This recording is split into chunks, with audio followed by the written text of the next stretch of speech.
چترومش مگه فعال نیست؟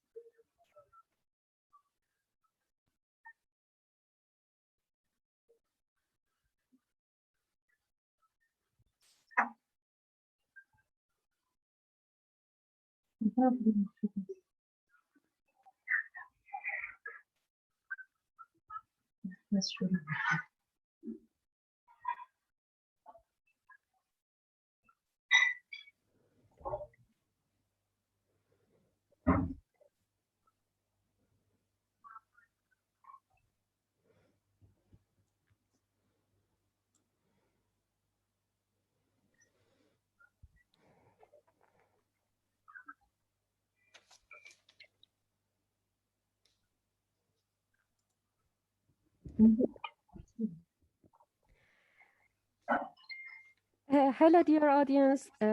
Can you hear me clearly? Yes. Yes. Welcome to a Student Mentoring a Neglected Necessity webinar. From now, we are streaming live on Facebook, and whole meeting is recording. So please do not turn on your cam or microphone during the presentation. And if you have any question or comment, please write it down in English, just in the chat box, please. And if you want to receive the certificate, please take your full name as your ID and fill out the registration form via the link, which we will send it in the chat box. Please don't turn on your microphone during the presentation, please. Now, in these 2 hours, we have Dr. Sohrapur. He will start the meeting and introduce our prestigious presenters. And then Dr. Fur Hassan, as a scientific chair of the webinar, will talk about the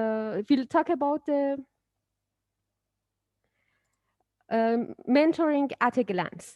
And then Dr. Sohrapur will continue by the title of how to implement a mentoring program from leadership point of view.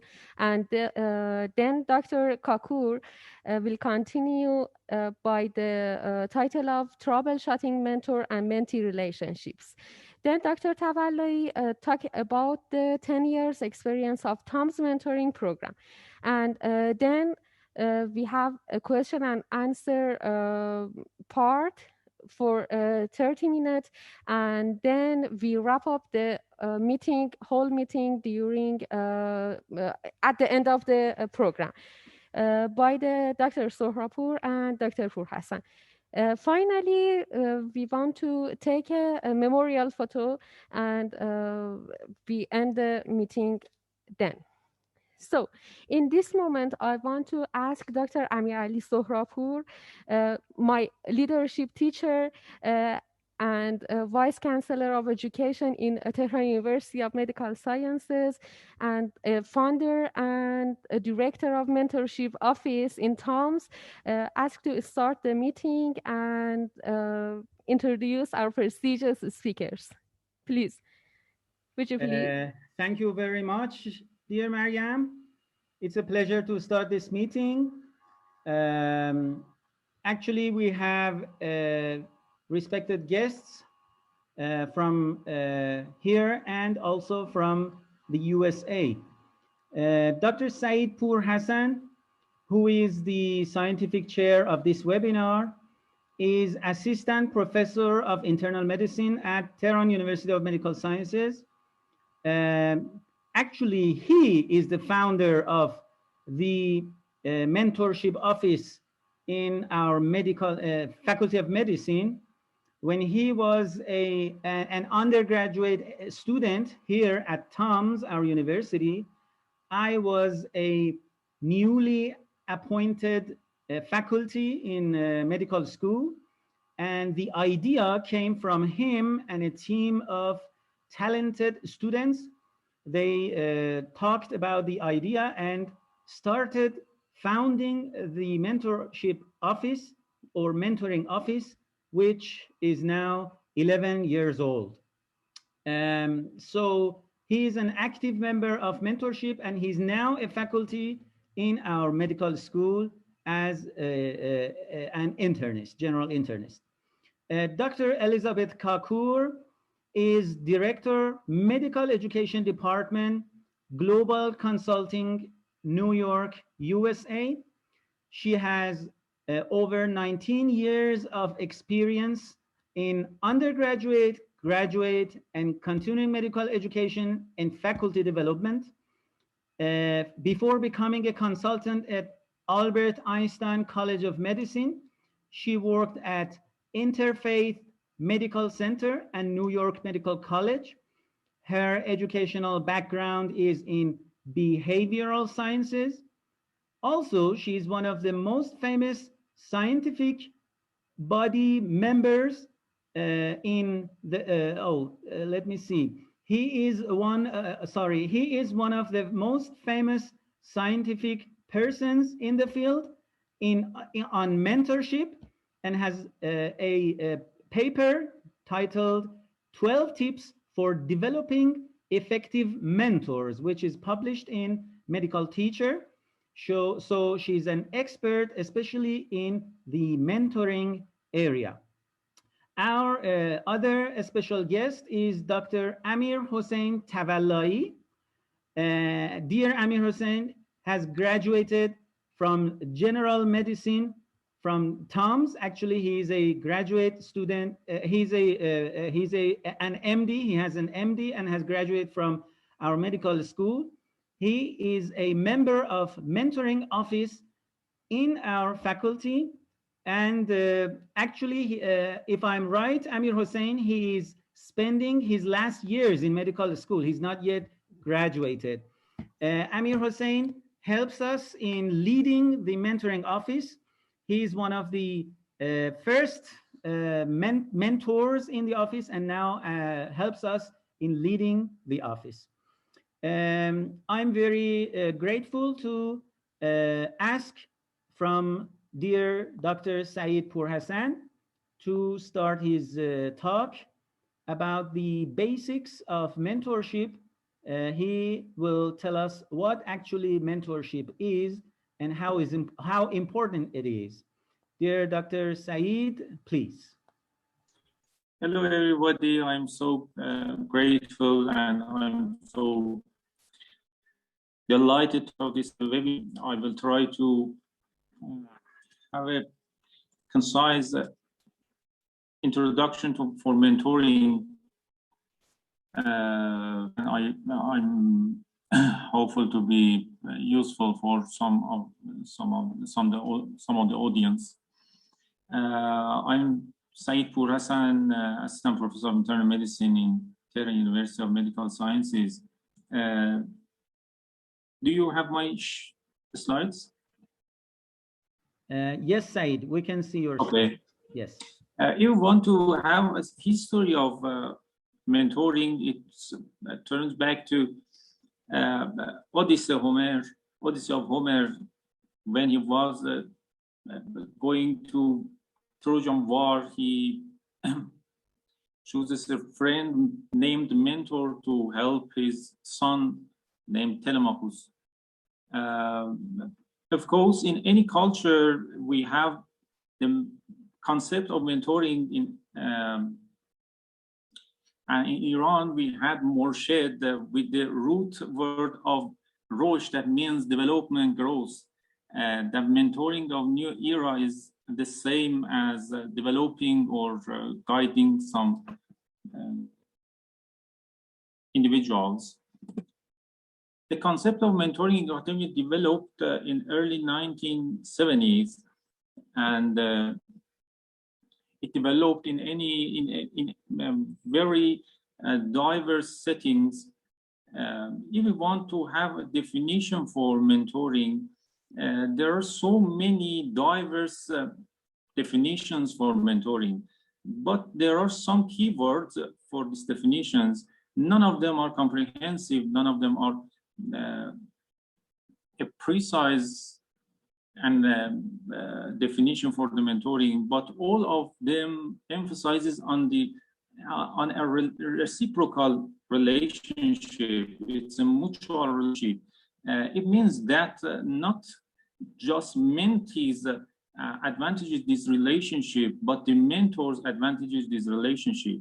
It's a purposeful relationship. That means it must have goals, not a free relationship between two persons. And it's a part of human relationship. It means that it's a relationship with its all complexities that any personal relationship can have. If we have a flashback to our lives, we all will find some mentors in our lives, in our career, that helps us to choose and decide in critical settings, critical positions that we would encounter. There was informal mentoring. There was not any organization. There was not only any construction for that mentoring, but we have advantages of mentoring in our lives.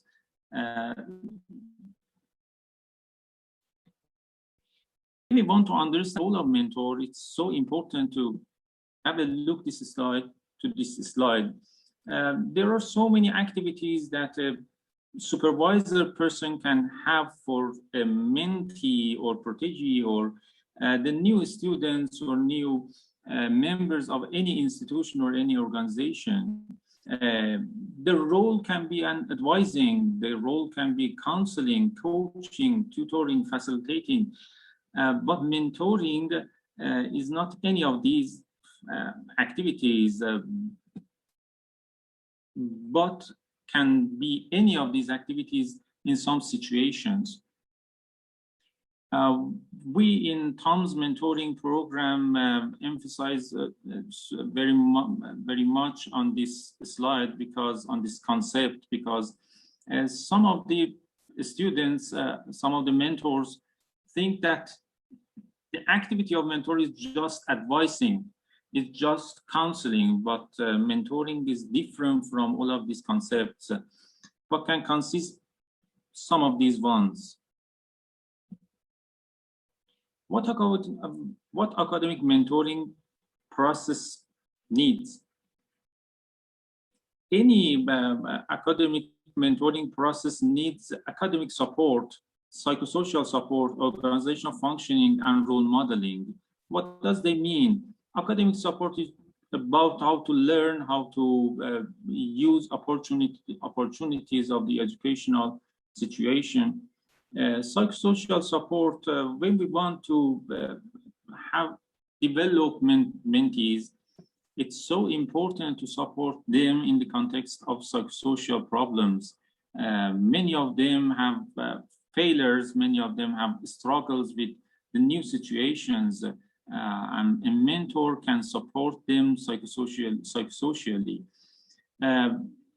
Some of the mentees or the new proteges in any organization or in our discussion in universities have problems with functions of the institution or organization, and the mentor can help them to facilitate their problems, to solve their problems.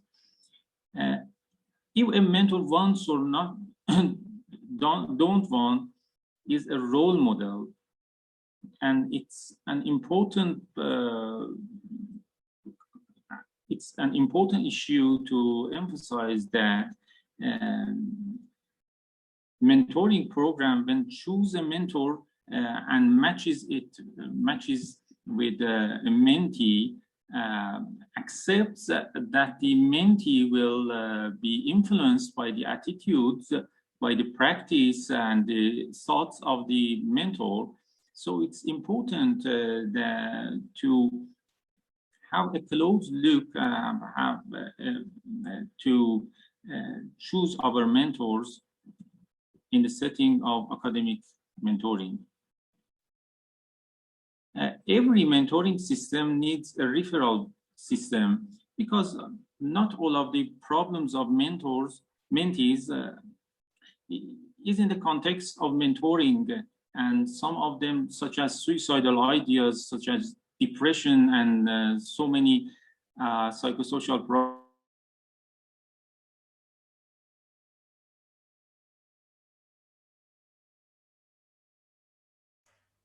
Dr. Purhassan, we lost your voice. Can you hear me?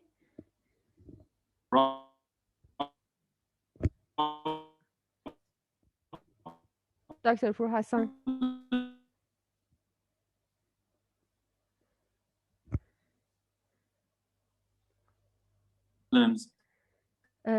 Sorry, Dr. Purhassan, can you hear me?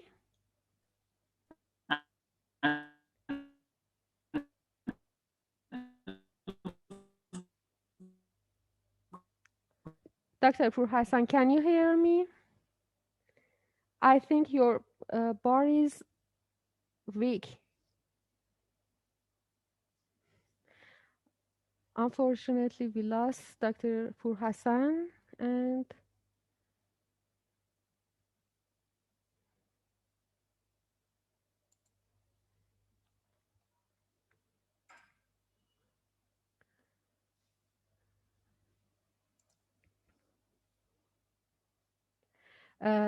we are waiting for Dr. Purhassan.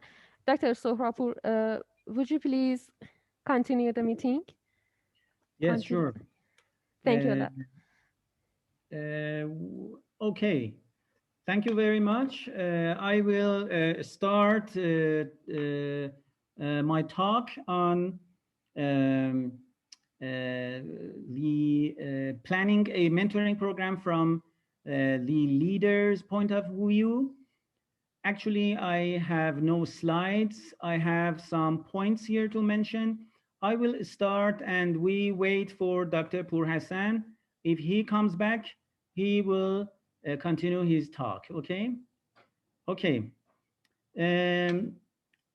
Today, Amir Hossein will talk about our experience here in the Faculty of Medicine at TUMS, TUMS, Tehran Medical University of Sciences.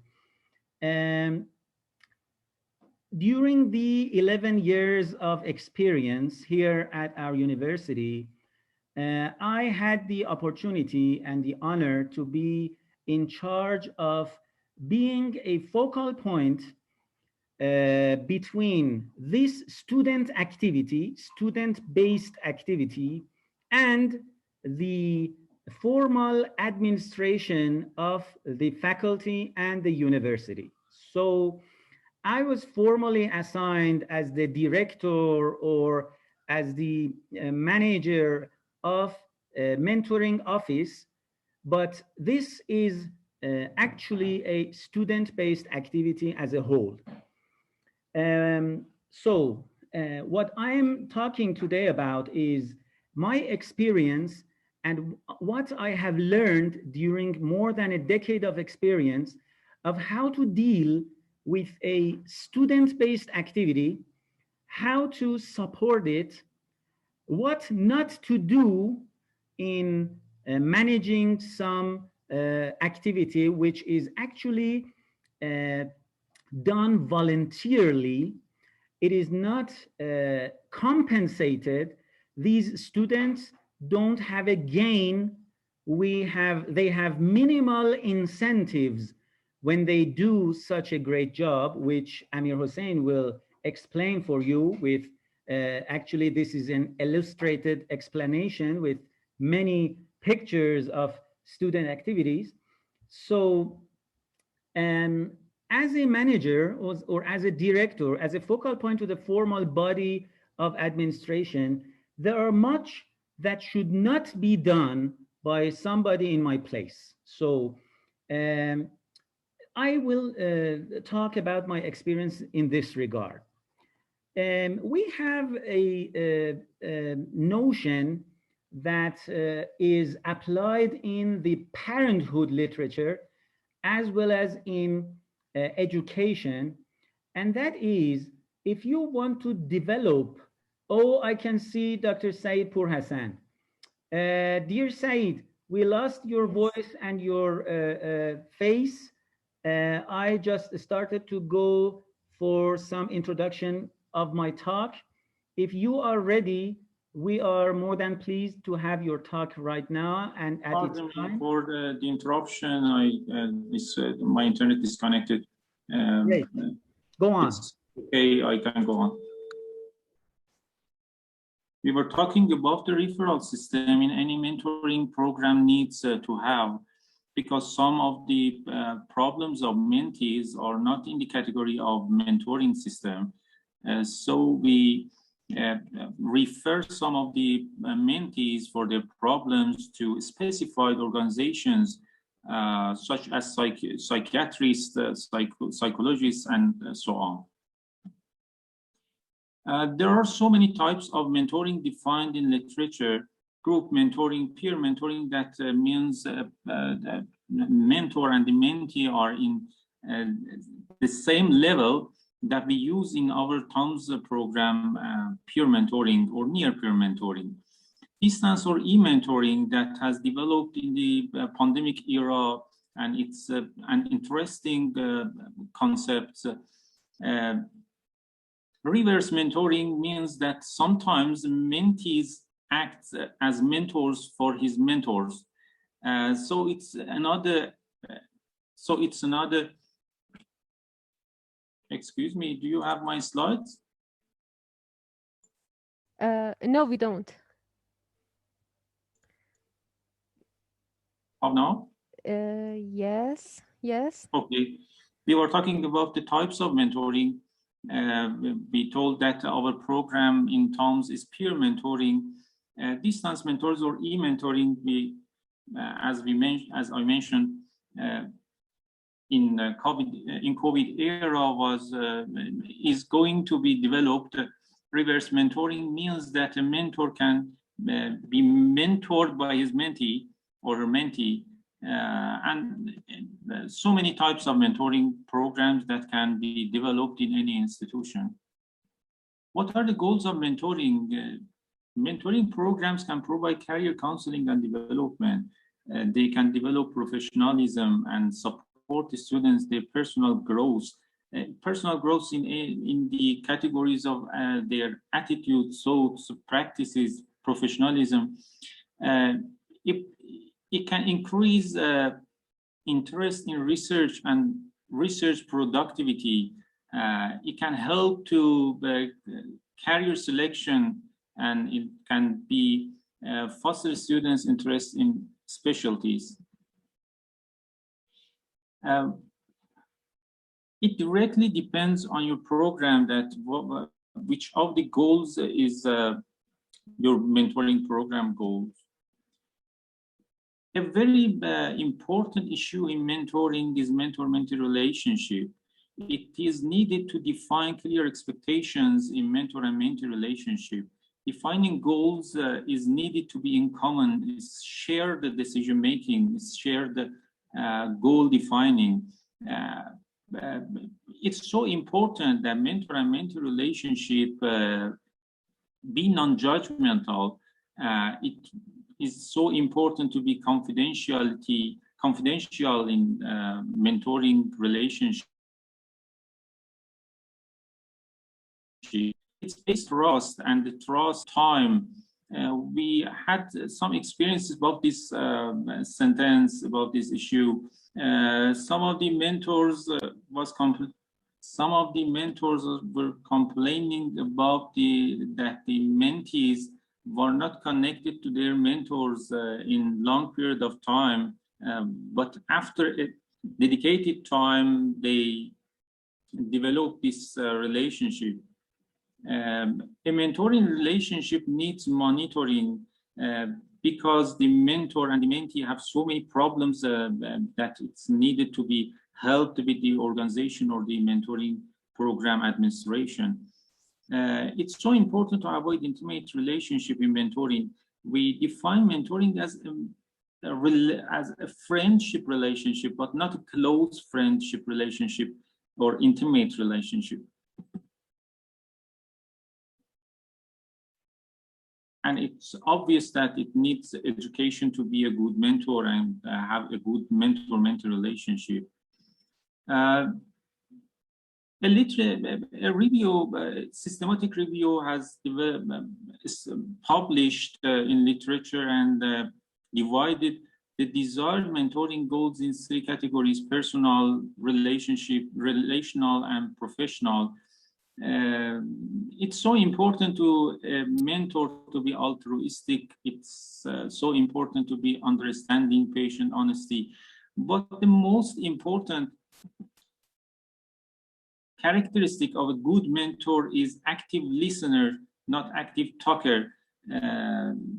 It's so important for a mentor to be accessible, to be dedicated to high standard for mentor-mentee growth. Mentors are developed, not born. Mentors need some education, such as communication skills. That the most skilled we mentioned is active listening.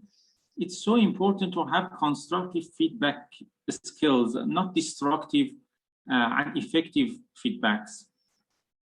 It's so important that, to have continuous education for mentors. Sometimes we think that holding on a workshop for mentors makes mentors, but we need continuous education, having feedback for the mentors, supporting the mentors. Mentoring skills is very important, that mentors know the roles of mentoring. Self-care is so important. Sometimes mentors sometimes mentors dedicate themselves more than we want them to dedicate themselves. Supporting mentors need institutional privileges, financial support that may have so many models for this support. It's so important that mentors need mentors because they need support for their mentoring process, for their life-work balance. Sometimes we hold on inter-mentor sessions and providing referral system for mentors can support the mentors.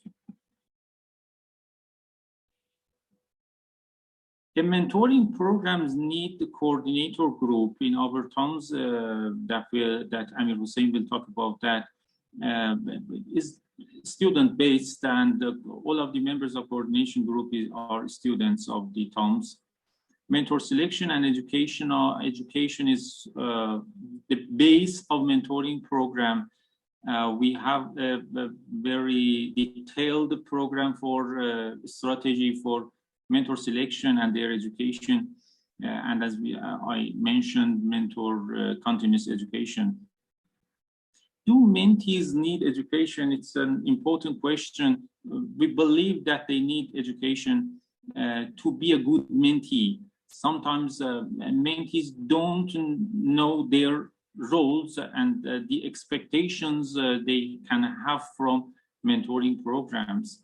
Mentor-mentee matching is a dilemma that so many programs have various strategies for this entity. Defining clear rules and expectations is needed that the mentoring administration should make for the mentors and mentees. It's needed to monitor and evaluate the program and gathering together sometimes to talk about their experiences and discuss the problems they had with their mentees. There are some challenges in mentoring programs. Finding dedicated mentors, as it's obvious, mentoring activity needs so many time. It's time consuming, it's energy consuming. And finding dedicated mentors, especially if they are students, is very important for a successful mentoring program. Mentor retention, how to retain the mentors that are experienced is very important. It needs mentoring support. Sometimes mentors break the boundaries and involve in mentees' personal issues. Sometimes these issues are very dangerous, such as familial problems, familial issues, interpersonal issues. and suicidal ideas or activity or attempts. Sometimes we have conflict of interest with mentees, especially when the mentor is have the role of supervisory for the mentee. Perception of mentors as agents of the establishment is another challenge that we have struggled with that when we were developing our program 10 years ago. And life mentoring balance is important challenge that the mentors need to be familiar with that. What I want to define mentoring in my way. I will provide this image of jungle, and if we have a close look at the jungle, sometimes there are clear passes, sometimes there are not any clear paths. Sometimes it's joyful, and sometimes it's scary.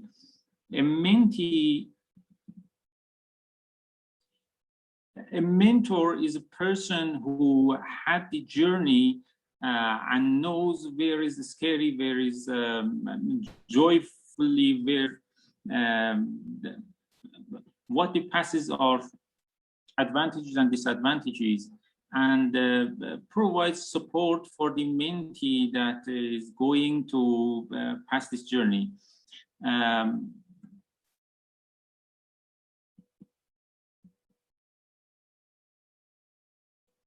Dr. Kabasi, my presentation has finished. Thank you so much. Thank you so much, dear doctor.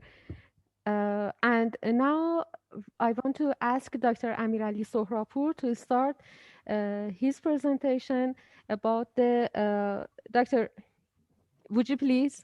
Yes, sure. We have 10 minutes for your presentation. Thank you so much. Yes, sure. I will make it brief. I want to talk about some points, some leadership points in establishing and continuing a successful mentoring program with the pattern that we have the experience on. That is a peer mentoring, that is mentoring by students for students, or near peer mentoring, that is maybe students at second grade or third grade or above doing mentoring for first grade students just entering the faculty or the university. Actually, the mentoring is something new in Iran. We know of no previous experience of student mentoring in this country. When we started 11 years ago, we did a literature review. In the world, in business organizations, mentoring is a very established way of making orientation for newly arrived employees. In education, mentoring or mentorship is applied, and this is also done in many countries, mainly in Europe and Asia, and in the US and North Americas. During literature review, we came into very interesting experiences around the world. So we had a gap here, and all the mentoring program raised from a need.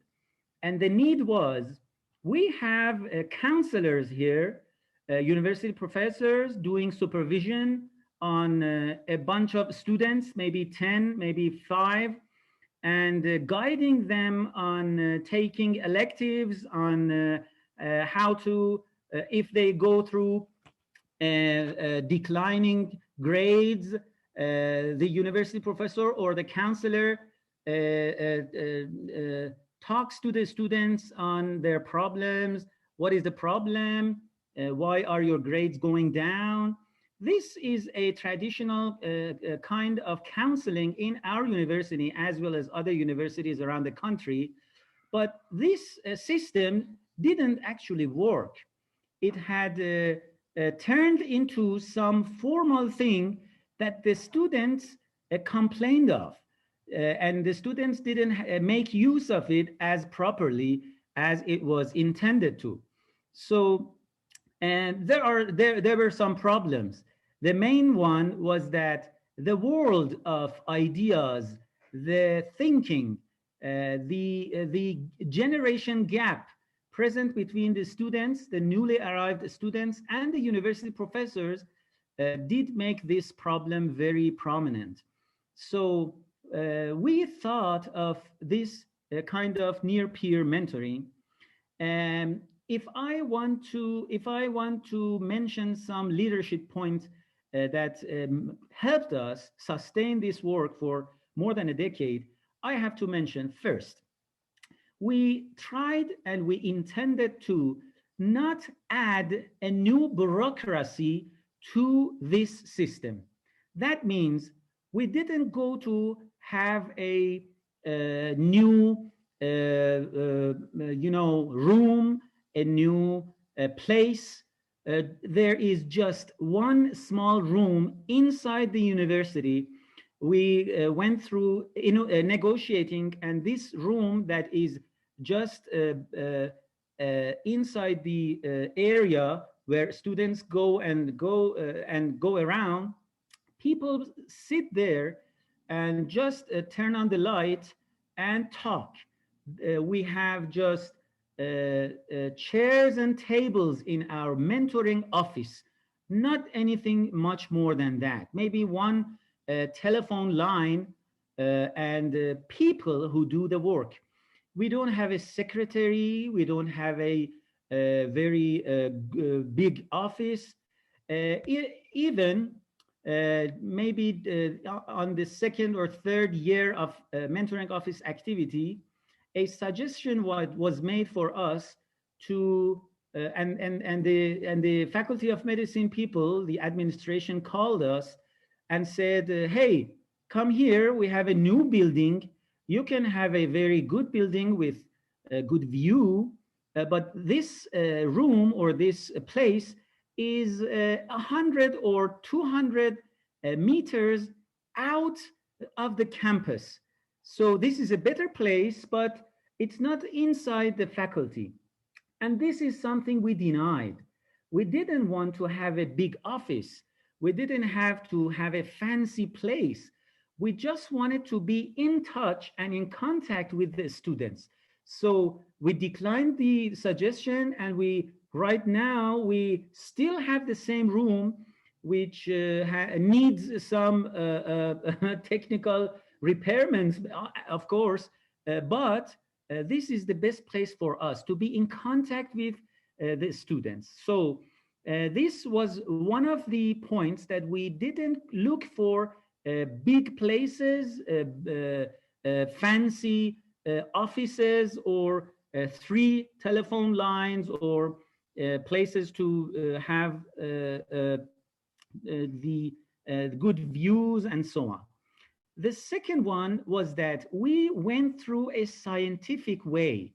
We did a literature review, we planned, we wrote it on the paper, we made a proposal, and we did just as was planned. And all the work is now documented. We just published the book of mentoring experience at TUMS in the Faculty of Medicine, which is published now in Persian. These students did scientific jobs and have made many publications out of this program. The keywords may be mentoring and TUMS, T-U-M-S. And just now, there is a new acceptance from one of the BMC series that is a clinical trial on what has been done. And all the activity is performed by the same students. Actually, mentoring has become a culture in our faculty, culture of help, culture of taking the hands of whom are coming after you, if you have experienced some difficulty, there is no need for the people after you to experience the same difficulty. Our mentoring program was focused at first on the newly arrived students, that is the first year students. The first round of mentoring at the first year was done by 6 mentees, by 6 mentors, and maybe 12 or less than 20 mentees. This was started as a pilot program. And then this year, at the 11th year, we have more than 40, 50 mentors for maybe 200 newly arrived students. Our coverage here is nearly 100%. That means every newly arrived student in the Faculty of Medicine at our university is covered by the student office, student mentoring office, and has a mentor assigned to start the new experience in the university. You know, Dr. Kakur, our system of education in high school is much different from what is run and is what is done in the universities. One of the very simplest differences is that at the high school, girls go to girls' school and boys go to boys' school. And this is the first experience when an 18 or 19, 11-year-old young boy and girl come to a place and sit on the same room and start to learn. This simple thing is a great challenge for young Iranian university students. This is just one of tens of problems, or not problems, challenges that we have to address. So the mentoring office focuses on them. Our mentors are developed during the summertime and get ready to go through mentoring program during the year. We started by covering the first year students, then we went on. We have the experience of mentoring for clinical students when they go to clinics, they go to bedside teaching. We have the experience of mentoring in internal medicine residents in one of our universities. Dr. Pur Hassan just grew up and he went through these stages, and at all stages there is a trace of this great work at that level. So, and now we are working special mentoring programs for our international students, which are not few. We have 10% international students. Actually, 10% our university students are international, maybe mainly regional, and many from Africa, South India, Pakistan, Afghanistan, Iraq, and even Europe and Americas. So we are preparing and going through the special mentoring programs for international students. They have language barriers, cultural barriers, special things that need attention. And our last activities have been actually developing mentoring programs in other faculties of our university. We have student mentoring offices in Faculty of Pharmacy, Dentistry, Rehabilitation faculty, and also in other universities. More than 6 universities. Maybe Dr. Pur Hassan can complete my comments in the next session, or Dr. Tavallaei can guide me. More than 5, 6 universities around the country have come and went through and have shadowed our people here. We have developed them, and now they have run university student offices of mentoring in their universities, mainly in medical schools as well as other schools in their university. So this experience, in parallel to all my different involvements in teaching, research, leadership positions here in the university, this is something that I love most. This is some idea just developed in the minds of some talented students here. Then the pilot level or the pilot has been done. The work is documented. It is actually really indeed scientific, and it has been successful. And now we have more than 200 people graduated or not yet graduated as medical school students that are developed in this ecosystem of mentoring. They all love to help each other. They love to give hands to each other. They know how to refer people to where and let other peoples grow. We are happy when we hear of the achievements of friends, either our seniors or juniors. And right now, 3 of these mentees are now the faculty in 2 are in our university and 1 in the other university in Tehran. And we expect, and I'm sure, during the next 5-6 years, more than 30 of these people trained and having experience in the mentoring culture will be in university positions, and I'm sure they will make big differences in the education milieu around the country. I hope my talk have not been bothering you. I'm sorry not having slides. I have heard that Elon Musk and his colleagues at Tesla and his companies try to talk without slides. Of course, I'm not much good at it. I'm trying. I'm being trained by my mentors, and I'm trying to have little slides or no slides at all, and try to talk. And I hope I can have your feedbacks and comments, and I would learn more in this session. Thank you very much, Mariam. And I'm more than eager to have the talks of Dr. Kakur, who is an expert in mentoring.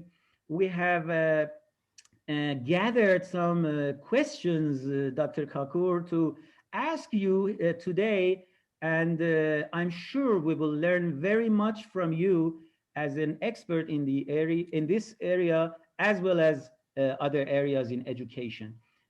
We have your talk right now. Thank you very much. Thank you, dear doctor. Dr. Kakur, please. Yes. Yes.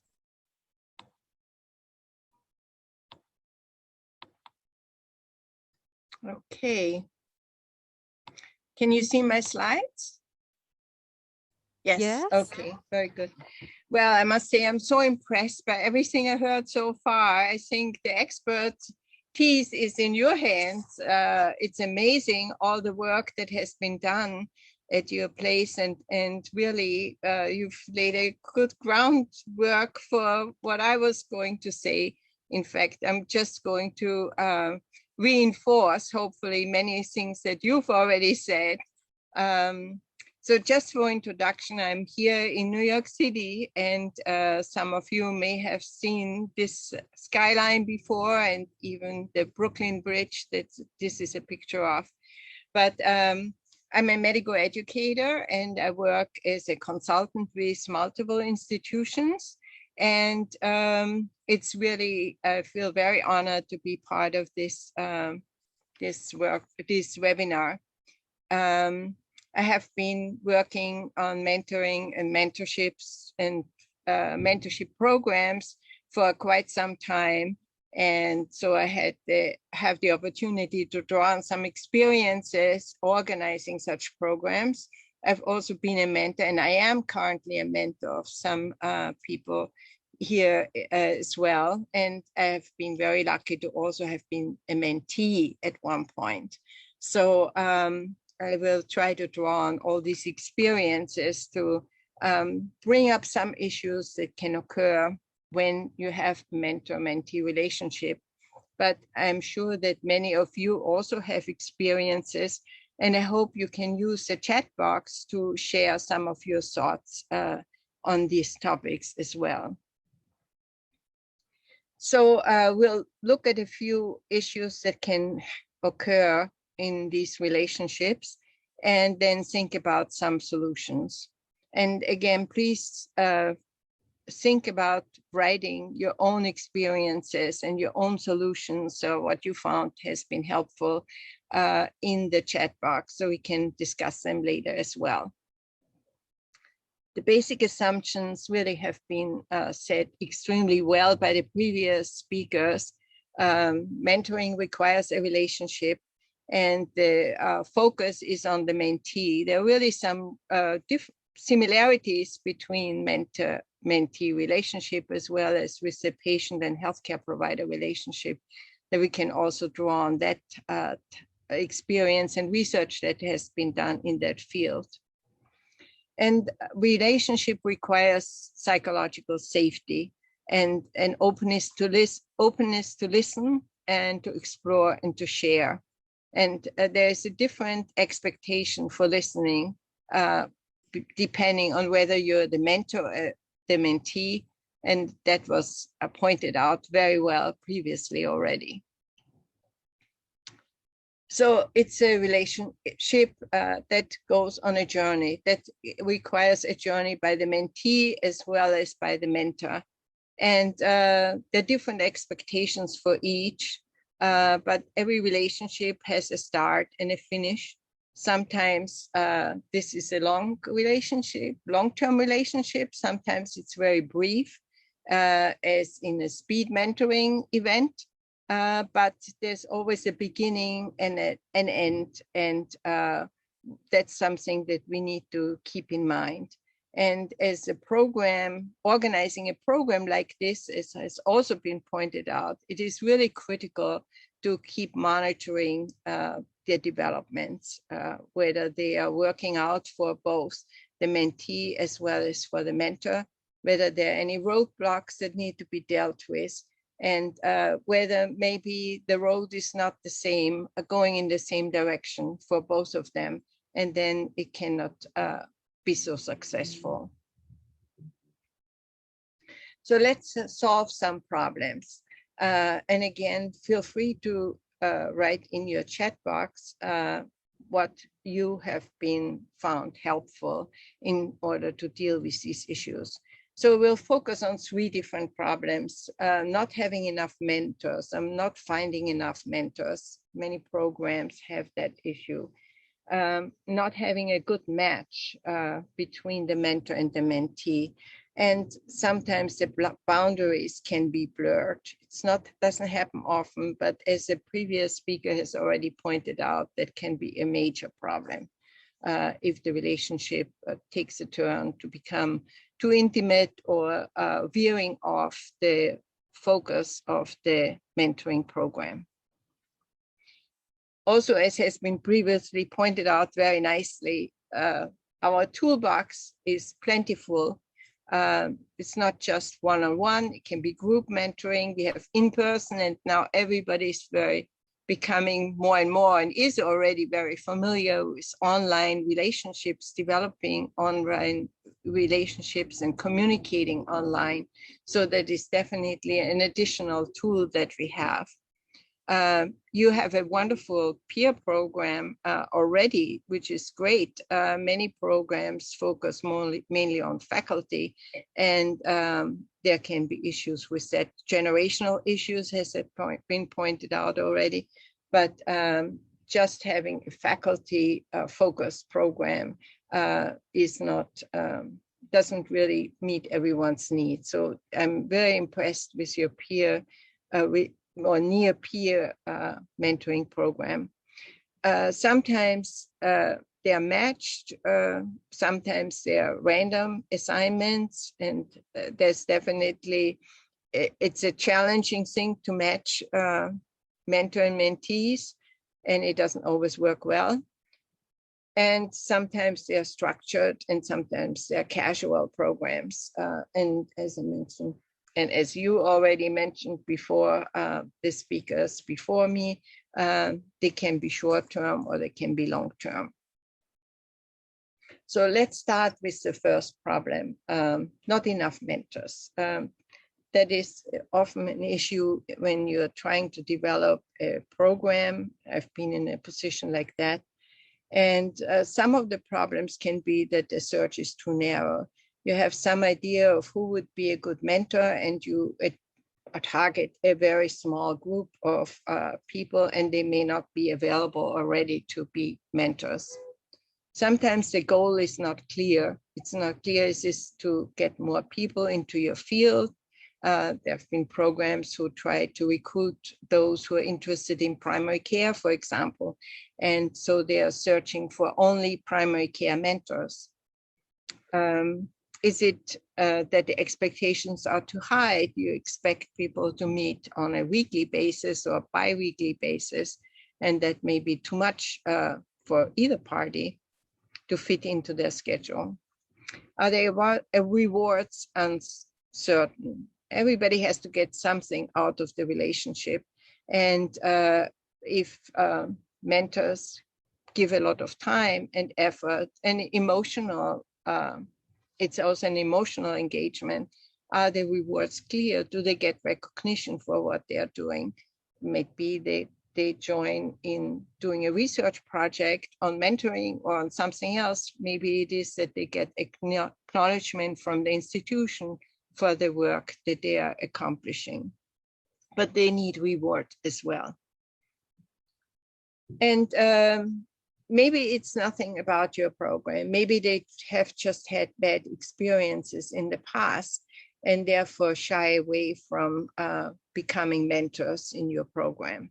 So what do we need to do? We need to examine what the issues are, what the barriers are, and maybe we need to explore some new mentor pools. Not everybody has to be exactly in the same field to help. We also need to consider different formats. If there is not enough mentors, group mentoring can be very helpful. If there's no time to meet in person or no place to meet in person, virtual mentoring can be helpful. So we have a toolbox and we need to take advantage of it. And always offer support and promise support and as well as tangible rewards to get more mentors to sign up.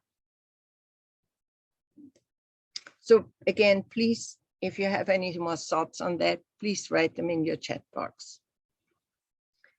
Now, the second problem that we want to address is not a good match. So sometimes you can see that the communications very, very limited or very one-sided, even though we are talking about the mentor having to listen, but overall the communications are only coming from one of the people involved. And sometimes the mentor is talking too much, so that can be also a problem. Sometimes you can notice that the meetings they're supposed to have are missed or there are no makeups, and you can see that there's some avoidance going on either both parties or one of them. And that's obviously a warning signal for you. There can be complaints to program staff and or others, and you need to watch out for that.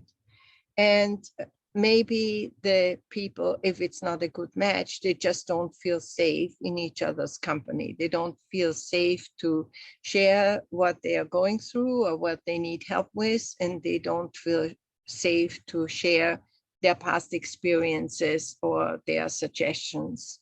So looking out for the feeling of safety is important as you're evaluating such programs and such relationships and such matches. So frequent program evaluations, it can't just be at the very end that you ask, how did it go?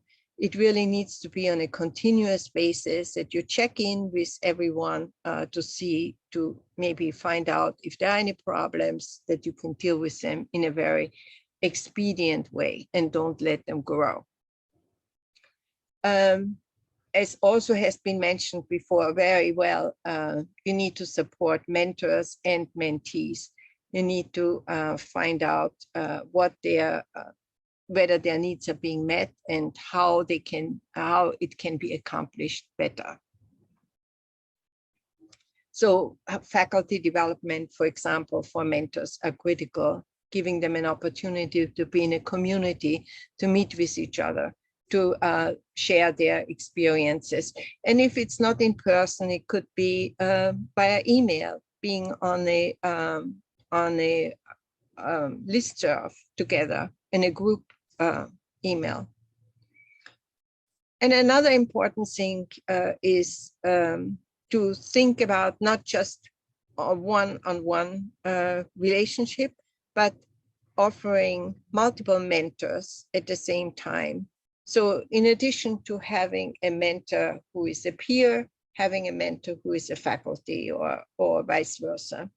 My daughter is about to go to college, and she, in her college, she is going to have 3 mentors throughout the 4 years. One will be a staff mentor who is maybe doing more advisory type of mentoring.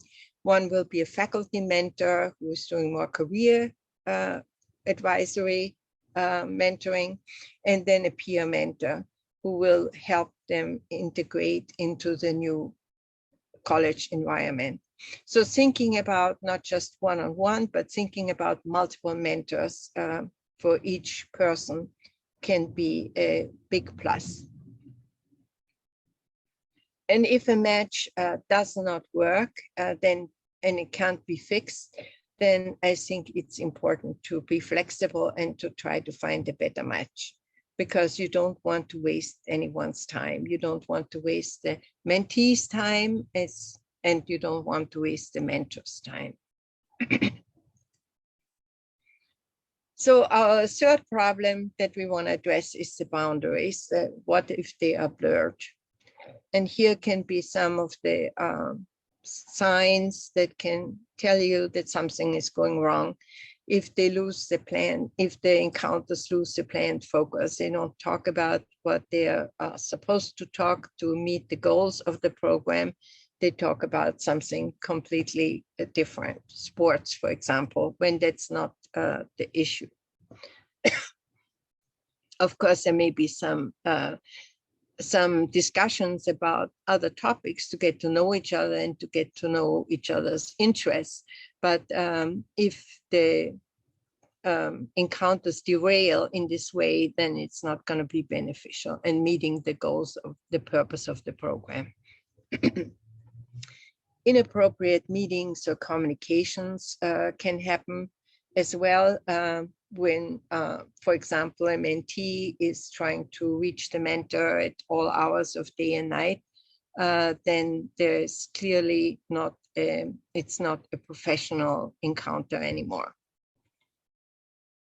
a professional relationship, and mentoring is a professional relationship. And at the end, difficulties of letting go. There may be some mentors who have trouble saying goodbye and some mentees who have trouble saying goodbye. Doesn't mean that they never talk to each other anymore, but it could mean that they want to continue at the same pace as they have done previously. And that could be a problem for one party. So it can either be one-sided, that for one person, the boundaries are blurred and then it becomes very uncomfortable for the other person, or it can be a problem for both, that both partners, the boundaries are blurred, and then it clearly becomes also a problem for the program. So again, please share your experiences in the chat as well. But what do you do if you run a program and you run into these difficulties? Well, you need to explore the causes and the impact it has on the mentoring. And you should do it separately. Don't have them meet with both parties together, but meet with them separately because you may find out more about the situation than if it is in the context of them being there as well, both parties being there as well. And communicate your concerns. Don't keep it keep back. Say, clearly indicate that this was not the type of relationship that this program was aiming for. And provide more program structure, maybe enhance the number of check-ins, provide some more opportunities for the mentor to connect with other mentors, to maybe gain from them some more ideas on how to handle a situation like that. And if it doesn't work out, try to change assignments, because again, it's a valuable and very important opportunity to have mentoring for your professional development. And if it doesn't work out, then you don't want to waste time with a relationship that is not working. So we have the mentees needs, and also previous speakers spoke very well to that. And we have the mentor has some needs and the ability to provide. And there are many different kinds of needs, but one could separate them, or some people separate them into the psychosocial support needs and the career support needs. And if we have a learner here and a mentor here, the mentor may be able to provide some career support more than psychosocial support. Maybe at a particular time, that is what is needed. But maybe at other times, something else is needed, and the mentor is not so able or not so willing to provide that other support as well. So that makes another point of the importance of having not just one, but many different mentors, or several different mentors in one's corner. And programs need to think about that as well. I was in a recent mentoring session, and it was about for educators to talk about also mentoring itself. And one of the participants said this, having only one mentor, a single mentor, is dangerous. That's a very traumatic word to say, dangerous, I thought. But I think this situation is something to consider very seriously. One mentor is not enough for one's career to flourish or one's professional development to flourish. We need more than one. So I want to share just some information about a group I've been involved in called Mentors Across Borders. And it's really an international community of practice. We have people from all over the world, and we have been involved in various mentoring activities, online, in person, different speed mentoring sessions. So different kinds of things. And we have a website. And if anybody's interested, I will put the link into the chat box as well. There are various references also that may be of help to you.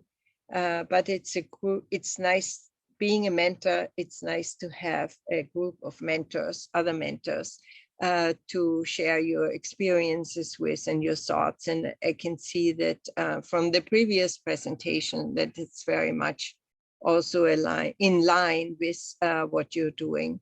So with that, I want to just close and thank everyone for your attention. And I'm looking forward to questions further on, and hope all of you have shared some thoughts already on your in the chat box. Thank you very much. Wow, thank you very much, Dr. Kakur. That was wonderful. I learned very much from your talk. Thank you very much. Thank you. I want to ask, please, if you let us, we make some special output from your talk and distributed in by our EDC, Education Development Center, for the faculty. This is wonderful, actually very, very nice.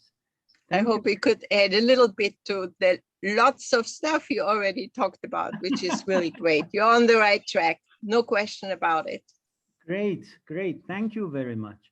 Sure. Okay, Mariam, if you thank will, we will ask Amir Hossein to have a brief presentation of the nice experience here we had here at TUMS in the medical school, and then go through Q's and A's, huh? Yeah. Okay.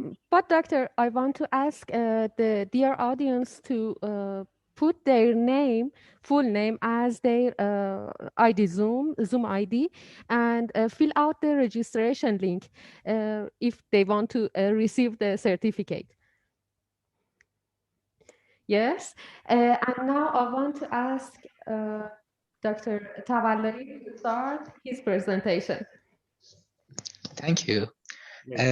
First of all, I have to say hello to all the audiences and all my nice professors, also Professor Kalkur, and I have a special thanks. You gave me this situation to speak. First of all, I have to share my slides. Anybody see them? Yes, you can see them. Yes, we can see that. Okay. I'm a medical extern, and I'm not graduated, but I have the experience of 3 years being in the coordinative team of mentoring, and 2 years medical basics mentors, and 1 year clinical sciences. I want to speak about 10 years experience of TUMS mentoring program. First of all, I have to start from the history. Our mentoring program started at 2011, but the idea starts 5 years before. All of us know that medical lessons are so complicated. And before 2011, we didn't have active consulting teams and structure. So these things decrease the hopes inside the medical students. Before 2011, or now there are professors, and that times they are medical students. They reviewed literature for academic support. They want to find academic support, psychosocial support, organizational functioning, role model, and referred system, all with each other. So they reviewed articles and literature. And the answer was this, the student mentoring. This is a nostalgic picture from that times. You can see the date. This group started TUMS mentoring. Why we need mentoring program? I want to tell you the story. I really try to simplify everything. This is David. As you see him, he lives in a small town in Iran, and now he's so happy he accepted in medical school of Tehran and wants to show his grades and acceptance to his family. This is his first day in university, wore suit, like a gentleman, started his studying. Unfortunately, this is before 2011. We didn't have mentoring structure. When David came to the university, he became homesick. We have family-based culture in Iran. They support us completely, financially, and the most important, emotionally. First of all, the students become homesick. David too, he became really homesick. As soon as possible, he understood that it's hard to cope with medical lessons, and he didn't know how to study them. So he fails in the exams. Tehran was a new environment. University was a new environment with new people, with new professors, new friends, and he had to compete with now all this, the smart students. So he lost his hope, his self-confidence, and mood.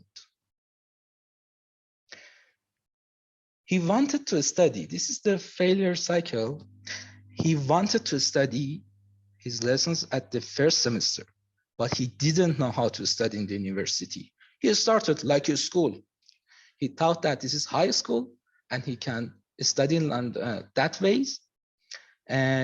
He wanted to plan, but he saw a huge amount of studying, and with the really short time, he decided not to participate in his official classes, and the result was failing. He failed. He tried this method 2 and 3 times, but he failed too. After 2 or 3 times, they will cross this stage and they never want to study. They just fail and fail. This is the defeated David, as you see. He's so sad. He didn't know what to do. Maybe he became depressed. I want to tell you this story in another way. This is David from a small city in Iran, accepted in Tehran University of Medical Science. He started the first day of university, but fortunately, this is after 2011. He has mentors now. This is the road to success. As you see, this road isn't straight. It has dangerous turns. It is not wide, it's so tight. It doesn't have visible barriers to show that you are failing. So we need mentors to show our mentees the way. The mentee is here, David. You can imagine him. And this way is the way to success, not the way to winning. I will tell you the differences soon. Life and study balance. We have life quality and study quality. Who is the successful person who has the balance between studying and life? All of them are high, they become success. But who is the winner? Someone who just study, low quality of life. They may win, but they are not success. Why? Because they spend their health, they spend their cycle, they spend their family in this way. We have other groups too. I call them disinterested persons. They didn't study, but they have high life quality. These two groups can easily be guided to the successful person by the mentorship program. But we have another group, these persons, low life quality and low study quality. Most of them have the alarm signs. They may be depressed, suicidal ideas. Mentoring system should be able to find these persons, and most of them refer them to the seniors. This is the happy David. He's a successful person, now maybe a faculty. Let's speak about the mentor-mentee matching, the mentor selection. Our mentors are the best of each entrance. They're chosen by individual investigation. So it's not completely voluntary, but they have the ability to accept it or not. Our mentee selection, they fill the application form, they're chosen by the importance of their challenges. We have limitations on the number of more mentors, so we can't support all of them by this system. So they wrote their challenges, our executive, the coordinative team, seeing them and match the mentors and mentee with some specific features. This matching is so important, and as how our mentoring office wrote and wrote an article, some specific features we preferred both of them to live in dormitory, for example, for better communication. They should have same characteristics also, and if they came from the same cities can help too. Our mentor features can be divided into 3 categories: behavior, personality, and education. They should have all 3 features. Without any of them, these complex would be incomplete. For the behavior, they should be responsible. They should have accepted social communication. They shouldn't have bad habits like smoking. These bad habits are the serious and important contraindication to being a mentor. Their personality should be passionate, trustworthy, and they have to be strong at their study. They should be able to consulting other students. For the training, we have, at first, we have more than 10 hours of workshop. They learned essential skills like communication. They review common problems, and they understand the alarm signs, like the suicidal signs, suicidal ideas, and depression. But it's not the end. 2 hours each week, they have reporting sessions. They gather around, speak about their mentees. They can be like a case discussion. They understand the common problems and speak about them. This is the pictures, the training. All this is for the last year.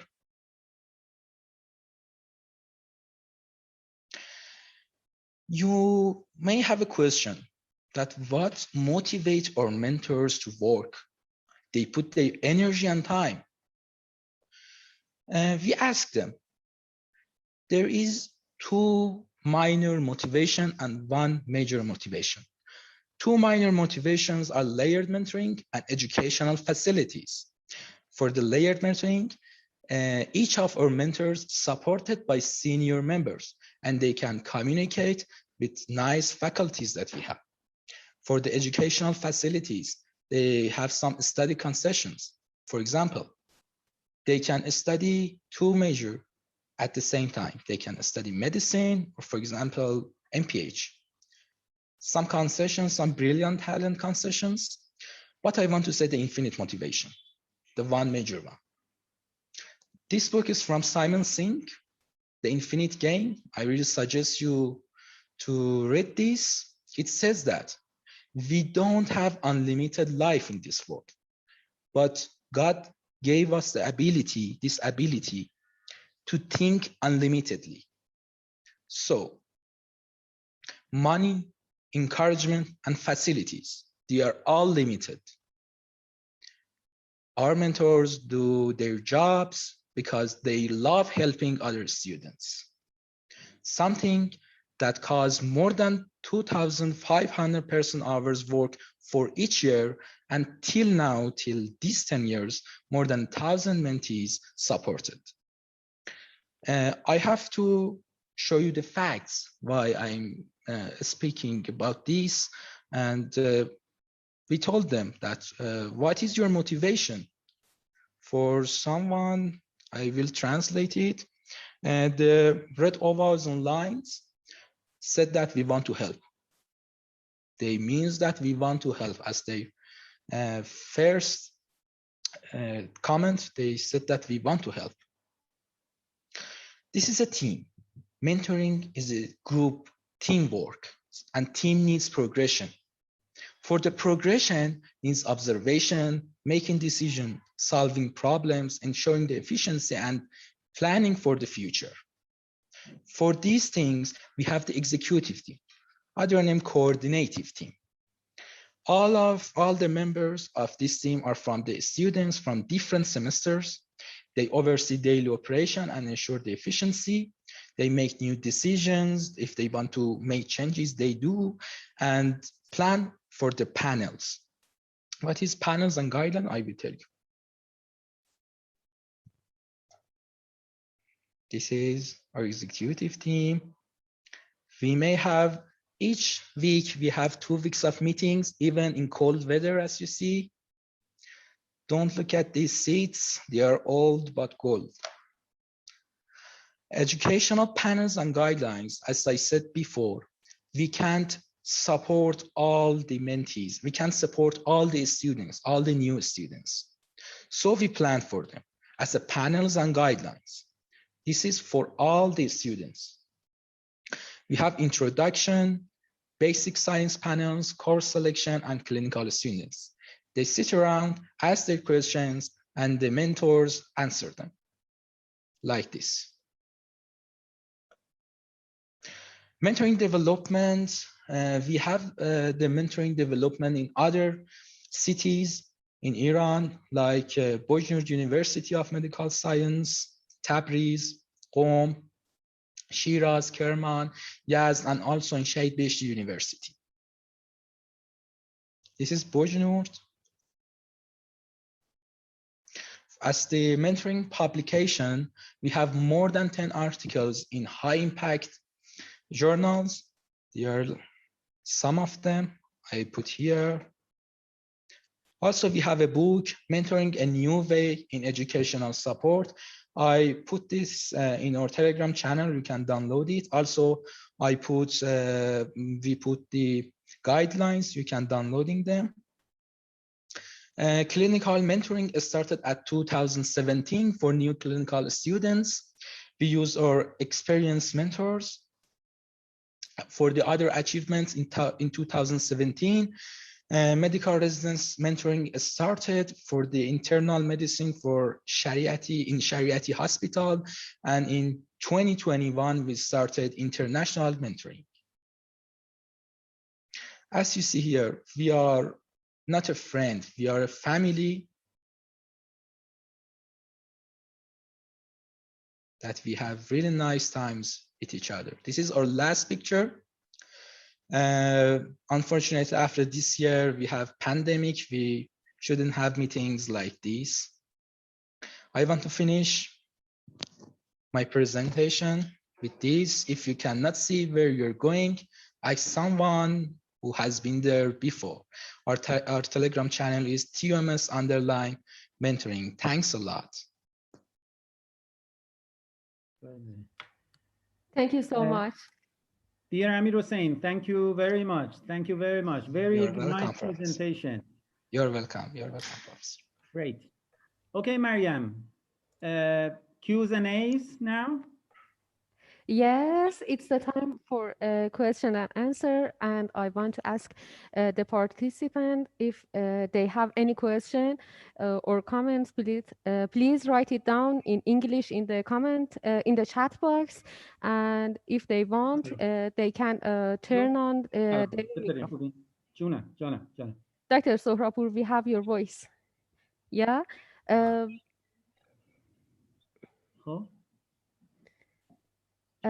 Okay.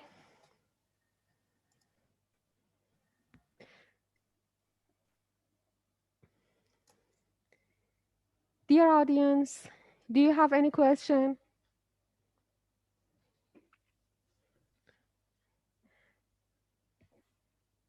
Thank you so much too.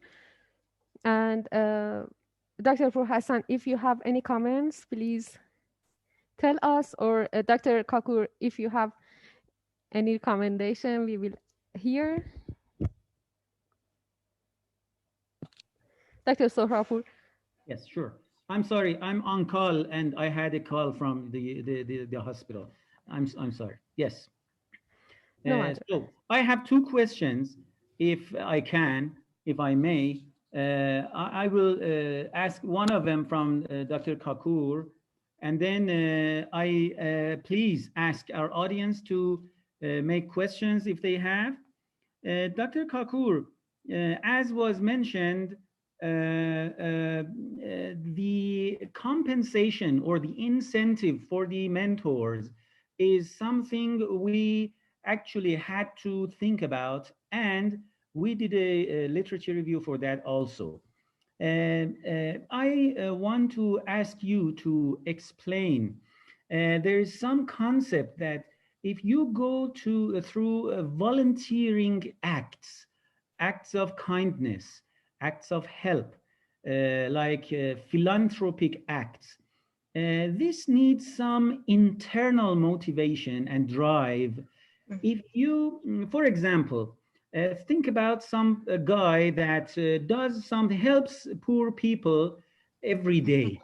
Then from the administrative office for the town, maybe municipality or some administrative office, they come and want to help. They make some TV program about the activity. They recognize him and they make some arrangements to pay this guy who does the help just for for the kindness of it. And they just demolish all the thing. That guy most probably says, hey, I don't need anything from you. I'm doing this for me, not for them. More than for them, this is something for me. This adds something to me. So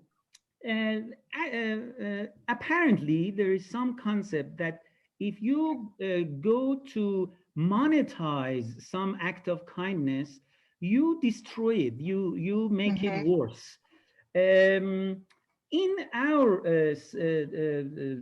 way of doing, in leading this or directing this mentoring office, we have the arrangement that, of course, people here use their cell phones to give advice to their mentees.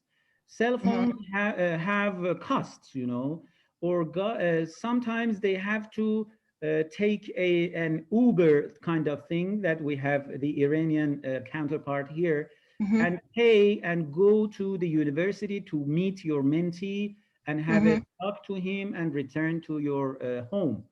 That needs cost and payment. We have an arrangement that at the end of the year, when we have our birthday anniversary of mentoring, for instance, 11th birthday anniversary, we give some little gifts that they are just something for the showing that our gratitude. We thank you very much for what you did. Of course, this is not a payment. This is not the cost. The cost is not.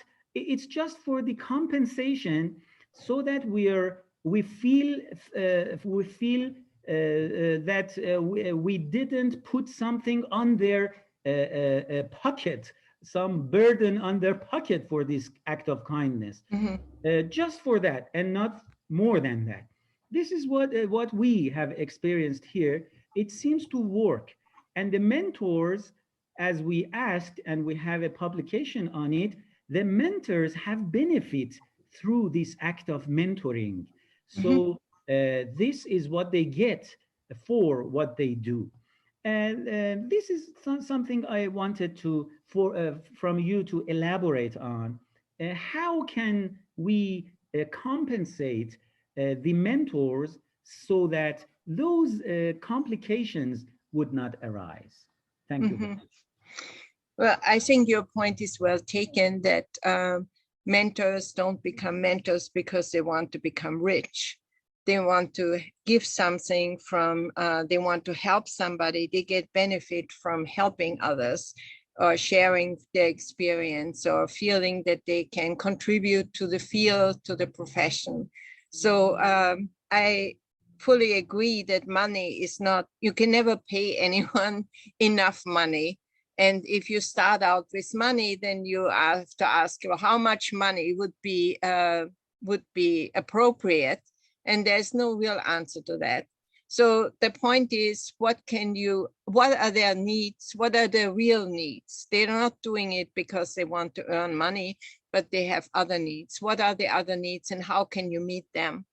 A community of practice, a community with other mentors, with other people in the field, can be a very big reward for them, something that they're looking for and that they can feel good about, and that can keep them in the program, so they are not getting burned out. They need to get something. I think some small acknowledgement, a plaque that they can put up, thank you for your mentoring service, or a little present, a bowl or something that makes them feel, reminds them that they're being acknowledged, I think is important. Food, having a gathering with food. Food is always important. Something to make them feel that they are being that they're being appreciated. But I agree that money cannot really pay for any of what they provide for other people. So it's not a good answer. Money. Thank you. And we have the experience that on the ground, some people like Amir Hossein, who has just presented his nice talk, over and over, year after year, they are still in the mentoring program. Amir Hossein, for the third consecutive year, is helping the program. That means, of course, we have some people who have to leave us and go for studying or put their focus on research or so on. But many of our people here like to carry on and be part of the job. And that shows us that they are not here to take incentives. They are here for their own feeling of good. Well, the incentives are not monetary. The incentives are emotional, they are social. They're belonging to a group of people who have the same concerns, and maybe being able to publish about it or present about their work is also can be an incentive that shouldn't be, that could be fostered as well. Excuse me. Thank you very much. Thank you very much. We have a question, Mariam? Yes, Dr. Jalai raised his hand. Dr. Jalai, would you please start your microphone? Yes. Hello, everyone. Just hello, doctor. Okay. Thank you so much, and nice for your nice presentations, and a special thanks to Madam Kakur. And just I don't have any experience with the foreign students as a mentor, but I have experience with native students already as a mentor, and there is a question in my mind. What is the red line for example, intruding to the mentee's life? Just in the other word, how much percent we can introduce in their life? We can, for example, even you think, according to Madam Kakur, we can have a group of Kakur, because a single Kakur is dangerous, she already said. And but as a group, even one by one, if for example, if they want to follow a rule, how much percent we can intro in their life, intro in their, for example, maybe sometimes private life, they want to explain about that and something like that. Just I would like to have some your comments and also your experience about that. Thank you so much. Dr. Kakur, I know that our young counterparts have vivid experiences about the matter, but I want to take your comments, scientific comments as well. Would you please start, and then maybe Saeed and Amir Hossein might give some real scenarios about their experiences. Actually, I think it would be helpful for me to get there some real scenarios before, because I'm not quite sure I fully understood the question. But I think if they could provide some idea of what the concerns are, that would be helpful. Sure. Saeed, would you go on, please? Yes, I understand. I understand the question. It was about the mentor-mentee relationship and how extent we will interrupt in the relationship, and to what extent the mentor can go in the problems of the mentee. It's absolutely depending on the mentee. As I mentioned, the mentor-mentee relationship depends on trust, it depends on the mentee's desires. Of course, we have a common and shared expectations and goals. In our experience, sometimes we have some mentees with psychosocial problems that it's needed to refer them to psychiatrists. It's so important to negotiate with the mentee that if we want to refer them to the psychiatrist, it's important for the mentee to be eager to go to the psychiatrist or any other problems that the mentee have. So the answer is it exactly depends on the mentee's desires and the goals and the expectations at the start of the mentoring process was defined in common with mentor and the mentee. So if I'm right, Dr. Jalali is mentioning about some boundaries that have to be in place. Yes, exactly.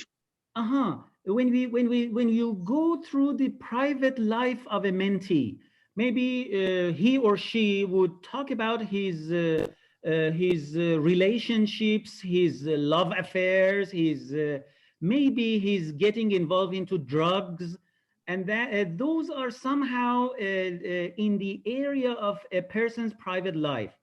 So I am a mentor, I am giving advice, I am trying to help, but somehow the I should keep some boundaries and go not further up and stop there and realize and recognize that now is the time to refer the mentee to some senior person, maybe to a psychologist, a psychiatrist, maybe to an administrative people in the maybe call his parents and attach him to the parents and bring the parents in and take help from them. If I'm right, Dr. Jalali, is that what you're trying to say? Yes, exactly. I got your mean, and just that is my question, because during that years, I already, because I have a background 24 years with the students and also in the medical sciences, and just sometimes I had a role as, for example, mentor, and I dealt with the students, and just sometimes they have they had some problems, and just I was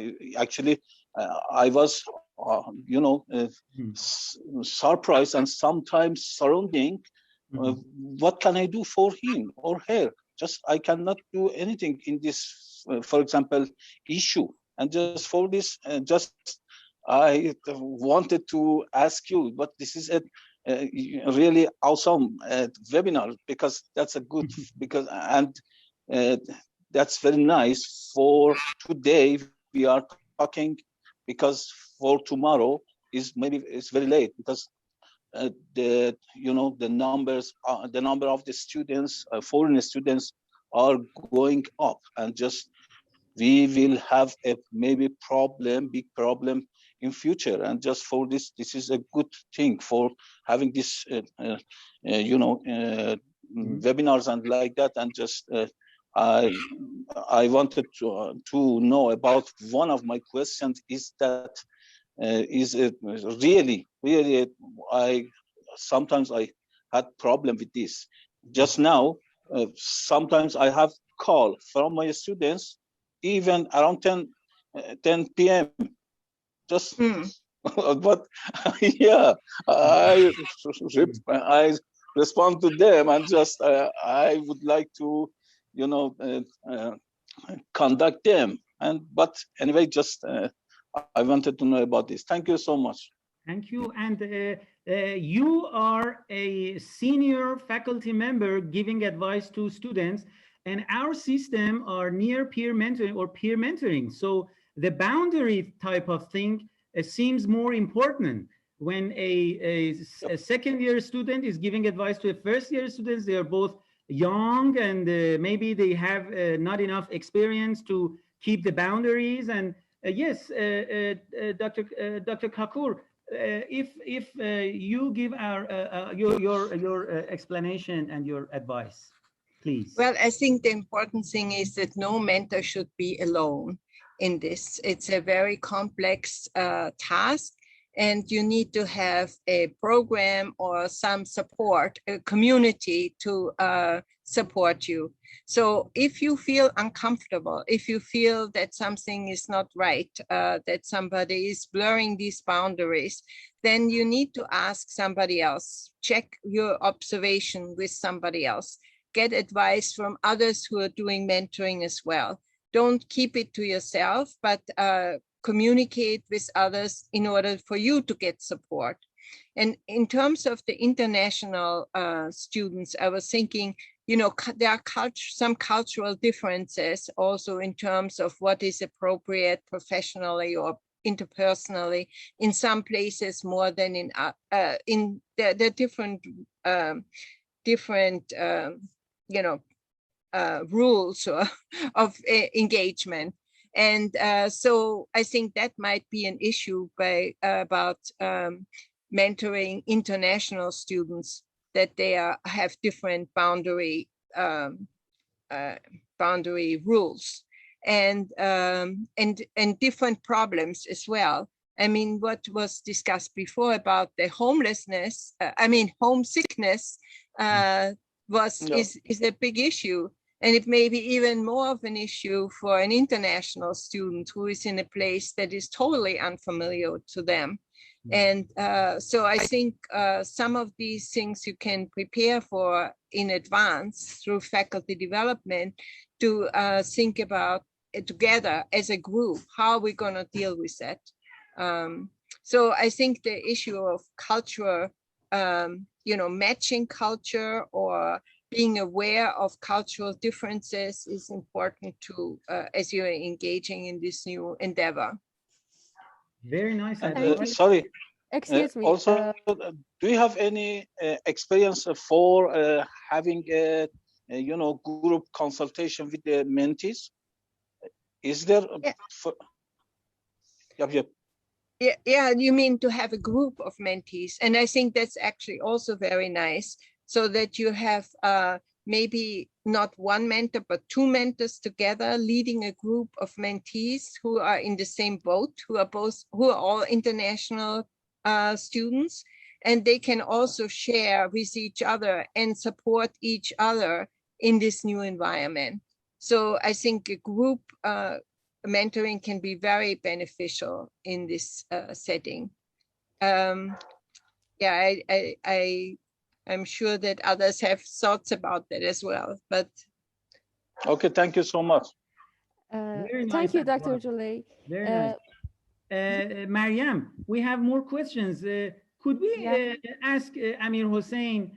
Amir Hossein, have been any occasion that, not talking about the details, but your mentee or a mentee of some of our mentors who give report to you weekly or bi-weekly, you and your team as the organizing team, have ever been an experience of some private matter being intruded or not intruded as just properly as expected, that you can mention for us a real experience in our system of mentoring? Of course, yes. We have these challenges all the weeks. Our mentors learned in the first workshops also the gestural communication. They know what's the problems with their mentors, even by their gestures. Also, I think as a mentor, one of the most important things is that the mentor should be trustworthy, and the mentee should know that. Also, we learned alarm signs. Our mentors know these alarm signs, and they detect. It is very important to detect this. We speak with them this year. I think we detect 2 alarm signs of suicidal ideas and some serious psychological problems, major depressions, and we refer them to our seniors. They will help and they know what to do. Yes, great. Many students have been saved with suicidal ideations during this decade of experience, and I am honored to feel very good about it. Thanks to the good work of our young colleagues here. Thanks, Amir Hossein. Excuse me. Mariam, let's take some questions. Yes. Dr. Hamid Reza Mortazavi asked about how to plan and start a mentorship program in our university. I mean, how to write an organized proposal for mentorship program. I think Dr. Saeed may guide us about what is your own experience at TUMS, and then in the 5-6 universities that we exported our experience into. I think the first step is to know the needs of why we need mentoring program in our university. It's so important. If we want to just establish a mentoring program because we want to establish a mentoring program is not enough. We need to know what are the requirements, what are the needs of the mentees. It's the first step to have a survey of the students that where they need and find their requirements. The second step is to find mentors, educate the mentors, train the mentors. It's an important part of a mentoring program.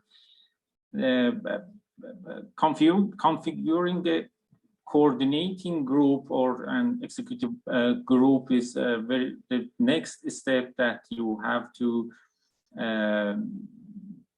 at the next step. Registration of the mentees is the next step, and then matching between mentor and the mentee.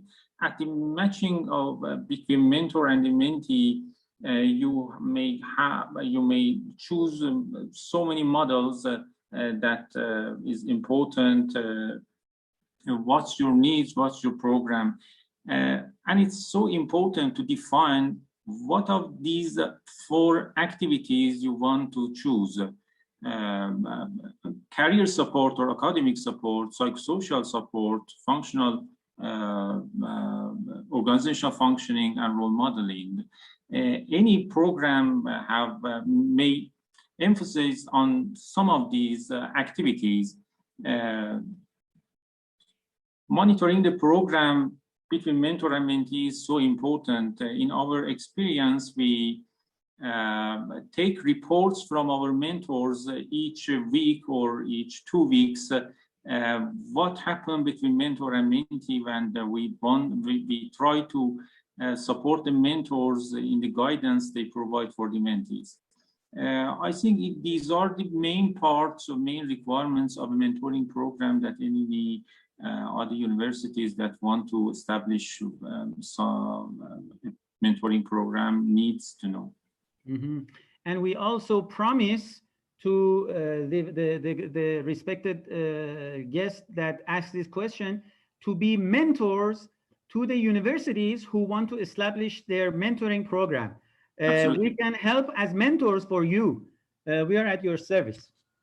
As we done before. Okay, Mariam, any other questions? Okay, yes. Dr. Farzaneh Farid asked, what about the confidentiality of the student's problem? Yes, Dr. Kakur, could you guide us on this question, please? Okay, well, that's a complicated one.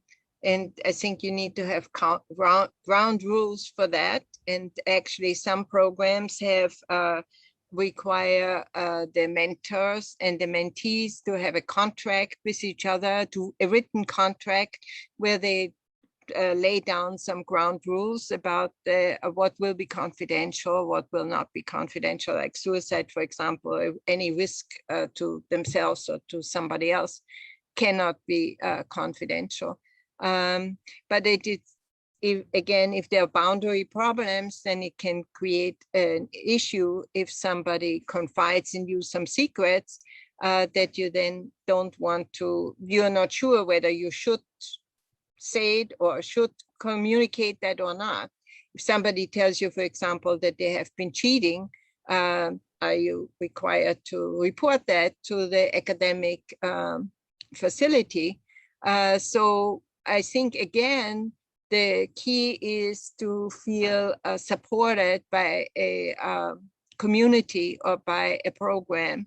And if you have these issues, then you need to have somebody you can talk to who can mentor you and can discuss it, walk it through with you, maybe without saying the name necessarily, but just discussing in terms of what to do best. If it is too close, if you're in the same community, then ask somebody else. Like the Mentors Across Borders have been quite supportive of different issues for people who have their own mentoring programs, but have difficulties with one issue or another. And we're all in this together.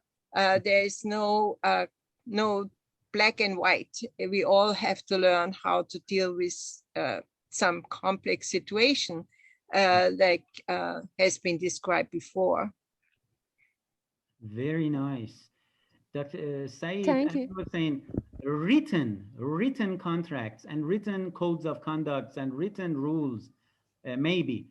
Of course, Amir Hussein, how about giving some other vivid experience about the matter?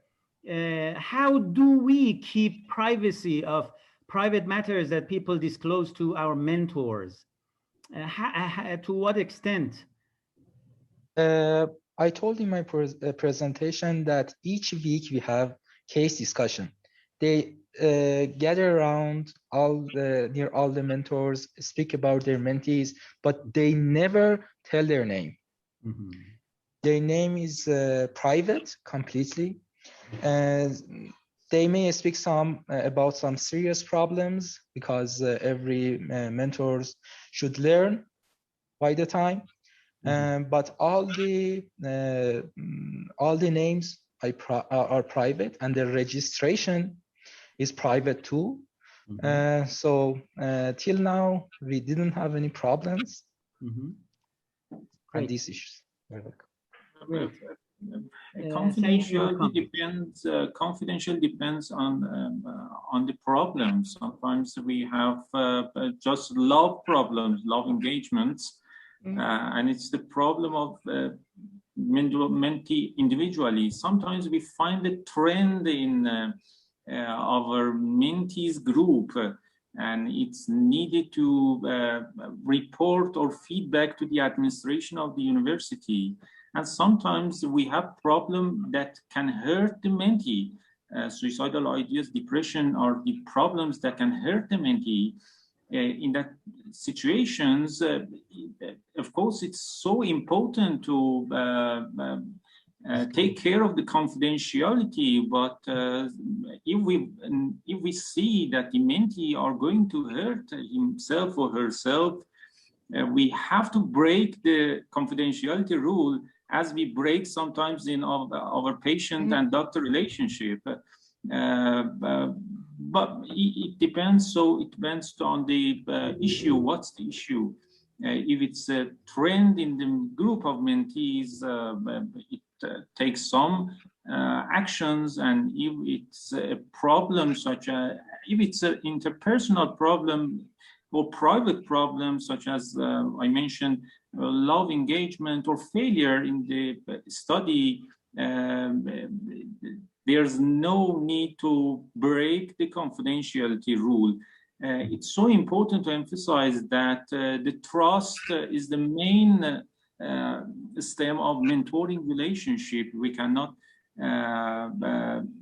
ruin this trust, but it's important to, in some problems such as suicide or depression, report the problem. Mm-hmm. Of course, in these situations,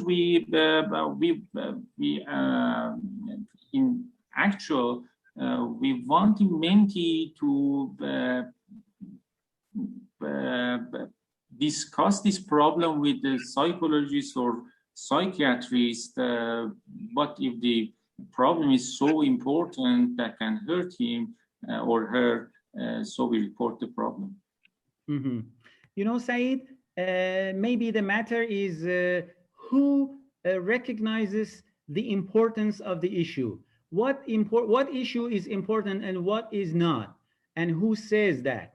When this comes around, I am reflecting on the matter, and I am thinking about the other ethical issues, maybe social issues affected by cultural matters and the contextual matters, maybe individual matters related to the mentee we are talking about. Is he or she coming from a low-income family from a very far town, having some special cultural context, or no, he's just the other way around. And in the ethical issues, like we have case presentation discussions on medical ethics cases, we come into a case, a pregnant lady coming to the emergency department with ectopic pregnancy. We have to take her into the operating room. Her spouse or her companion is right there, and maybe making some doesn't let us do the work, do the emergency procedure. So when we go into the details, sometimes in the most emergency situation, the problem is clear. Our task is somehow clear.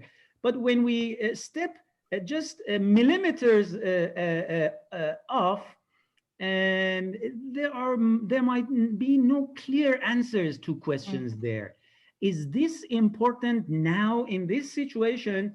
Maybe not. This is where Dr. Kakur is advising to have a community, have a board of wise people, have experienced seniors here, people like Dr. Jalai, who have had an experience, more than 2 decades of experience of mentoring.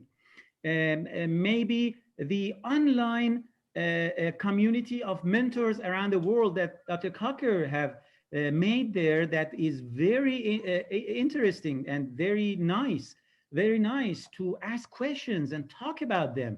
And this develops somehow by passing time and by discussing the matter. But again, at the end, these questions might not have just one single definite discrete answer at some situations, if I am right. Yeah. Thank you, dear speakers. We passed the time limitation of our meeting, and now I want to ask Dr. Sohrapur and Dr. Hassan to wrap up the meeting, and then we finished it. Dr. Kakur, do you have any recommendation or comment? Well, I can just say I'm very impressed by all the work you're doing, and by all the thinking that has gone through towards creating programs that are really very robust.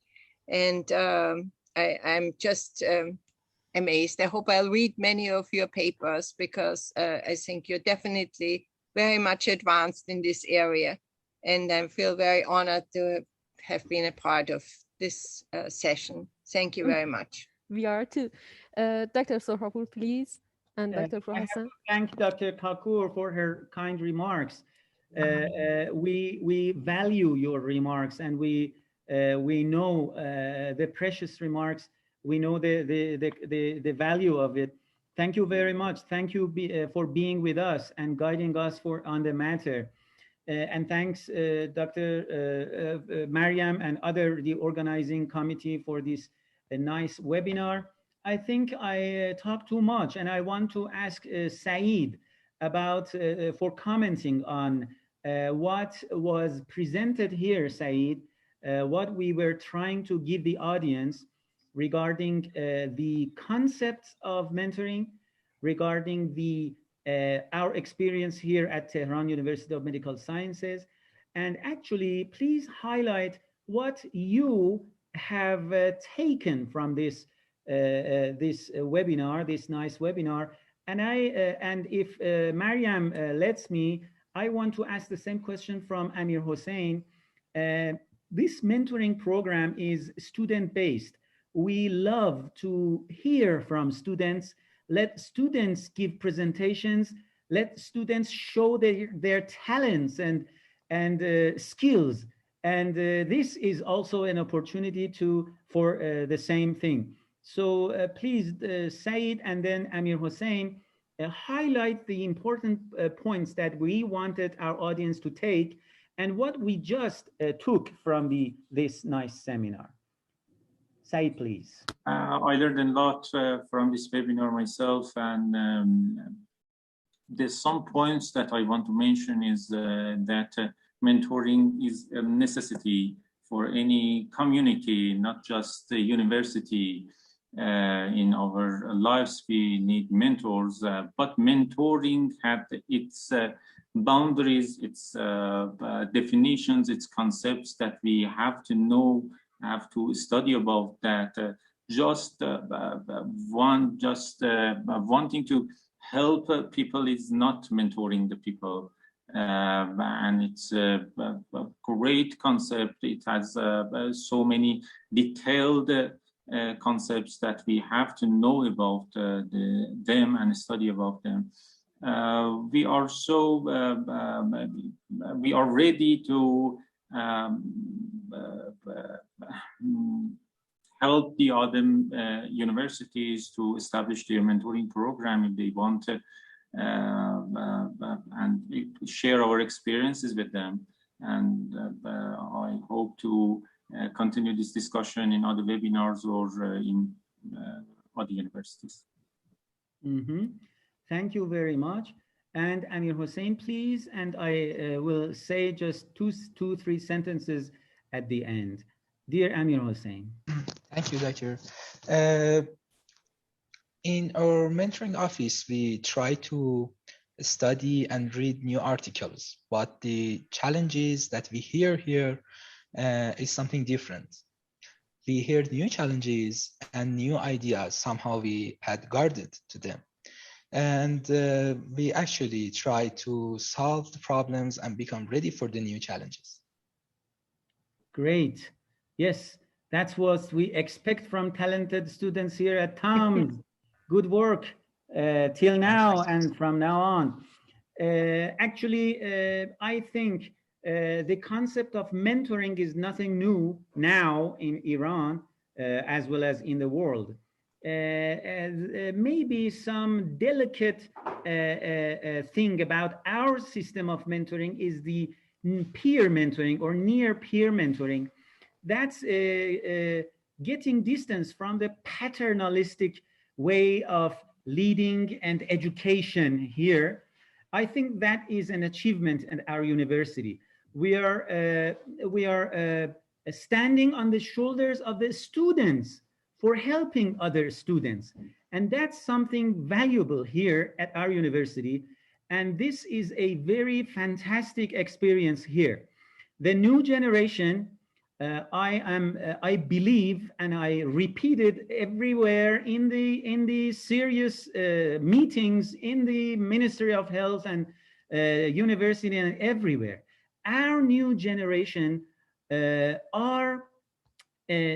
have many talents and skills that my generation do not possess. Of course, we were not. We had not no low IQs. We were well done students and faculty, but the technology, the IT technology, the penetration of science, the critical thinking that our new generation have and possess, the context that they have to learn more and more, and of course their soft skills of how to communicate, how to learn from each other, how to think about a high level goal and push towards the goal. This is something that the past generations did not have the way they do have. So why not getting help from them? Why not engaging them in the process of learning and teaching and helping other students learn? This is what I wanted to highlight about the peer mentoring or near peer mentoring that is established here. Of course, the traditional ways of mentoring is still in place. We still have counselors, that means faculty members that give advice to students. That is still in place. It has its way of utility. I think that is that can be much more efficacious than what it is now. But what the students in the mentoring office do and perform and have achieved is really marvelous and counts very much. I should thank you again and thank all our respected guests. I think we had a very great discussion. I learned a lot. I want to ask dear Mariam to please, could you, Mariam, please work on the output of this seminar. I think we need a handout. We need a written handout of what was just said. This is very valuable for us in the mentoring office, as well as other universities who are who would like to come to this way and make efforts to establish their mentoring programs in their universities. And I ask you please to send this handout and give and take comments from Dr. Kakur, dear Dr. Kakur, who always support us in medical education matters as a very distinguished expert. And please make the presentation just Dr. Kakur just gave like a very little clip, a little educational film, and that can be circulated here and around. That I think that would make more out of this great seminar. Yes, sure. Yes, sure, dear doctor, we will do it. And now, in the end, I want to ask all participants, please turn on your webcam. Sorry.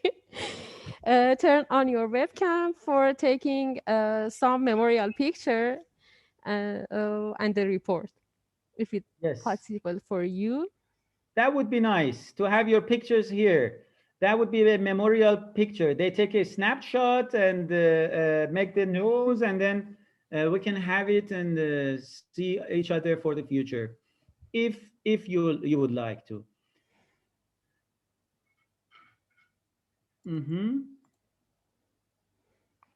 And Mariam, we have no more questions, huh?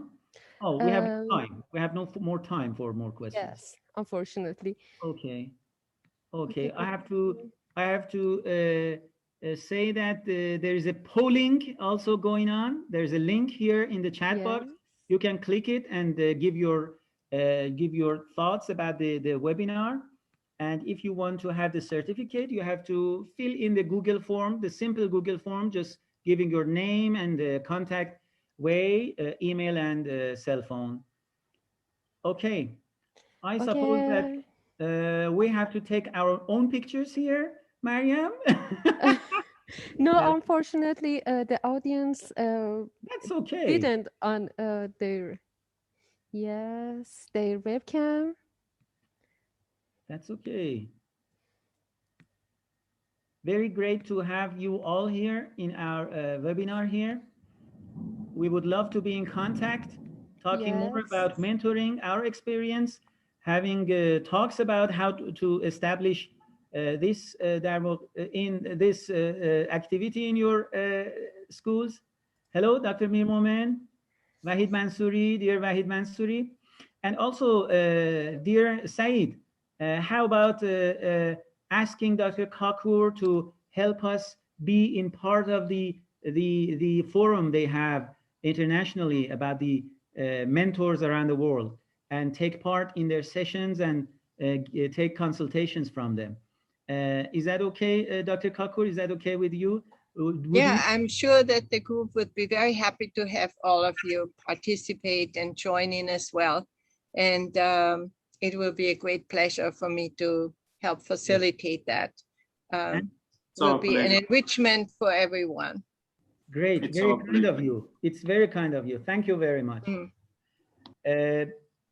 Okay, Dear Mariam. doctor, excuse me, I have some points. Oh, sure. In the end, yes. The audience do not have access to webcam. Can I share my screen share? Would you please let me to share my screen? Share.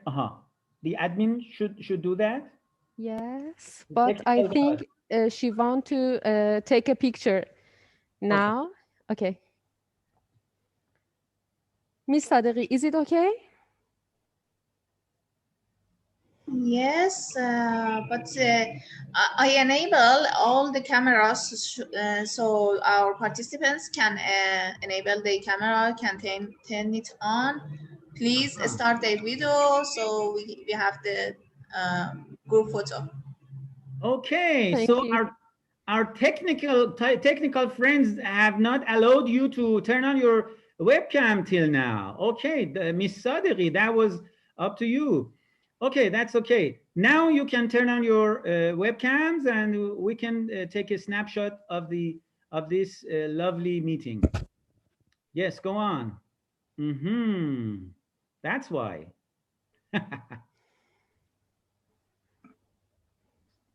All right. Very nice to see you all. Thank you for being with us.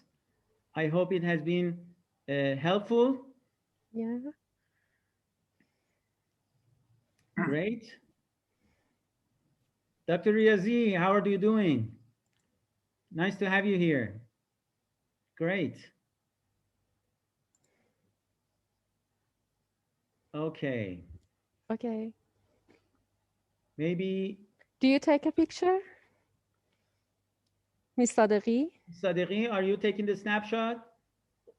I just did. I can send it for you.